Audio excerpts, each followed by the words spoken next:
Bonjour tout le monde, ici Annie de la chaîne Une lectrice compulsive. Aujourd'hui, je vous retrouve pour une vidéo très personnelle. Je pense que ça va être ma vidéo la plus personnelle que j'ai fait jusqu'à date.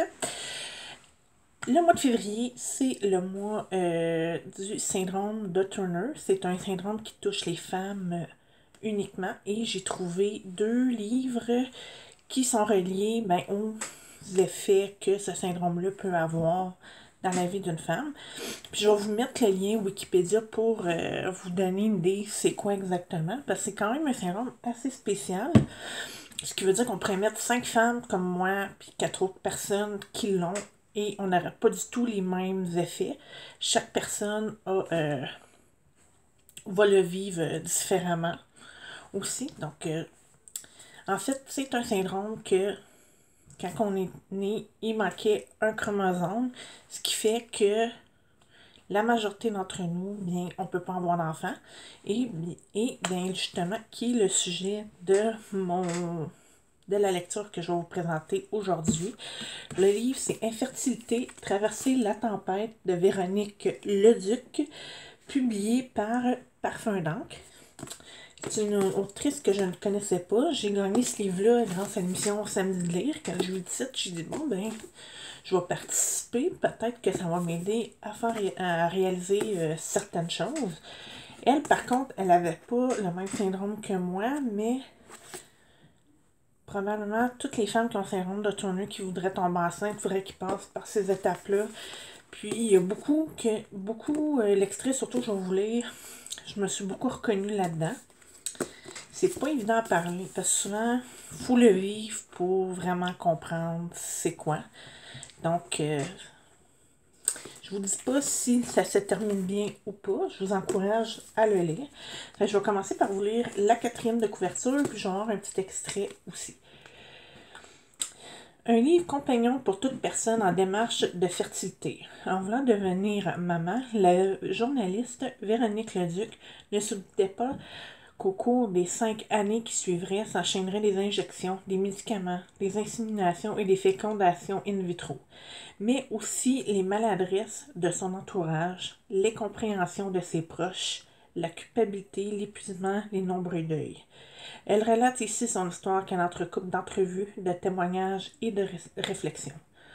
Elle résulte un bricolage à la fois intime, authentique et informatif sur l'infertilité, une réalité encore trop taboue qui affecte pourtant un couple canadien sur 6. Comme je disais, c'est pas nécessaire d'avoir mon syndrome pour être infertile, mais c'est l'effet le plus négatif. Donc, on doit faire partie de cette personne-là, justement. Une lecture essentielle permettant aux personnes au processus de fertilité de se sentir moins seules et d'être validées dans leurs sentiments grâce à celle à laquelle leurs proches pourront mieux comprendre et accompagner celles et ceux qui traversent cette tempête. Moi, je vais vous dire, c'est quand même un des livres qui a été plus difficile pour moi à lire parce que je suis rendue à une époque, justement, que le monde autour de moi ont des enfants. Donc, tu sais, je suis même rendue, je vais avoir une nièce prochainement. Donc, c'est pas toujours évident. Et je pense que ça m'a aidé à me sentir justement moins seule. Et si jamais vous vivez une situation semblable, bien, c'est un livre que je recommande fortement à lire. Puis c'est pour ça que je voulais vous en parler. Parce que je crois que ça en est un couple canadien sur 6. Donc il y a quand même pas mal de personnes qui doivent vivre cette situation-là. Et maintenant, l'extrait vraiment qui m'a presque fait pleurer, là, je vais vous lire. Là. Ça va vous expliquer aussi pourquoi que le temps des fêtes ou ma fête, c'est des situations un petit peu plus difficiles pour moi aussi. Parfois, comme pendant le temps des fêtes qui me faisait mal et qui me laissait envieuse à la vue d'un enfant qui découvrait un cadeau, je me demandais pourquoi j'étais dans cet état. Et je réalisais que ce n'était pas un deuil que vivent les femmes infertiles, mais bien une multitude de deuils au fil des temps. De ces deuils qui te prennent sous la gueule sournoisement alors que tu ne t'y attends pas. Le deuil de l'annoncer en surprise avec un joli cadeau à ton chum, de surprendre tes parents avec cette nouvelle qu'ils n'auraient pas attendue. Le deuil de concevoir un enfant simplement sous les couvertures. Le deuil de laisser faire le hasard et la nature et d'avoir plutôt l'impression de forcer les choses. Le deuil à chacun de tes anniversaires d'être maman à 34, puis à 35, puis à 36, puis à 37 ans. Le deuil d'être une maman un peu jeune. Celui de penser à cet enfant qui, s'il vient, ne connaîtra jamais son grand-père, qui vient de s'être fait annoncer un cancer du cerveau au cours de la dernière année. Le deuil d'être enceinte en même temps que la sœur, qu'une telle amie, qu'une telle autre, que la cousine qui sont toutes en train d'élever leurs enfants pendant que tu essaies encore d'en faire un. Le deuil de réaliser que ça ne fonctionnera pas naturellement, ni par insémination, et finalement peut-être pas par FIV non plus. Pour FIV, c'est fécondation in vitro non plus. Le deuil de penser qu'un enfant choisira ton corps simplement parce qu'il a envie de s'y installer. Le deuil d'un autre Noël sans enfant, puis d'un autre et d'encore un autre. La peine de constater qu'on est devenu celle avec qui il est tabou de parler de bonheur, de la grossesse et de la maternité. Celle avec qui parler de la vie est devenu risqué. Le deuil de la fille légère et confiante qu'on était avant tout ça. Le deuil d'une maternité dans laquelle on entre en forme. Le deuil de la vie sans médicaments si on veut cet enfant. Donc, comme je disais, c'est quand même un livre très bouleversant. Puis je le recommande si jamais vous vivez une situation comme ça. Il vient tout juste de sortir. Puis en même temps, ça m'a permis de découvrir une nouvelle autrice et une nouvelle maison d'édition.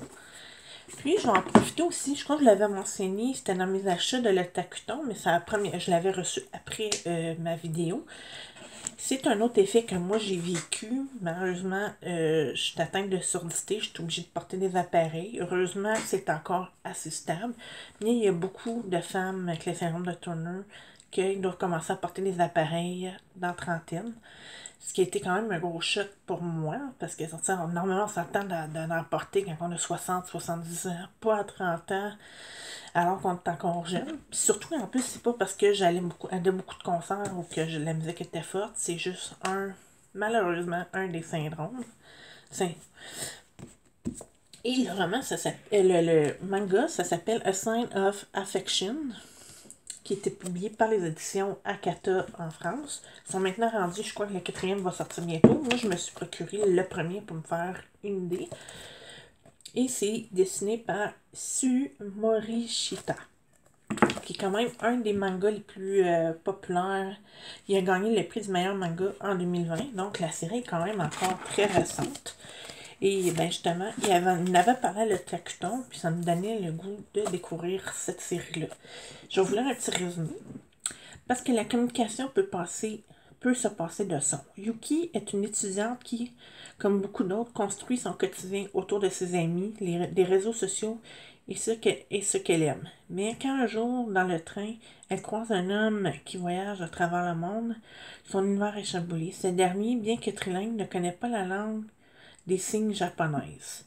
Pourtant, très vite, il manifestera pour elle un intérêt bien particulier. Combien réagira-t-il à sa camarade d'université entrepreneur et communicatif? A Sign of Affection décrit avec pudeur la sensibilité l'histoire d'amour entre une jeune femme sourde et un grand voyageur. À ne pas noter, les personnages de ce manga vous manqueront pas de vous émouvoir. Donc ça tombe bien, j'aime le voyage aussi. Donc non seulement je peux me reconnaître avec la protagoniste, mais j'aime beaucoup ça. J'ai une de mes passions aussi qui se retrouve dedans. Bon, c'est sûr que là, on parle la langue des signes japonais parce que les mangas sont surtout connus au Japon. Mais déjà, même du côté canadien, c'est pas évident parce que j'ai regardé les points de presse, je m'étais dit en joke, un jour, ça pourrait être ma prochaine job de faire les langages des signes, mais malheureusement, je connais juste quelques signes, justement. Donc, c'est tout pour moi pour aujourd'hui. Donc, j'espère que je vous ai fait découvrir deux nouvelles lectures. Et si jamais vous connaissez quelqu'un qui l'a et qui aurait des suggestions, n'hésitez pas à me les envoyer parce que comme je disais, chaque femme peut vivre ça différemment. Moi, je vous en ai choisi deux dans lesquelles je me reconnaissais le plus. Et si vous avez aimé la vidéo, appuyez sur un petit pouce et je vous retrouve prochainement dans une prochaine vidéo.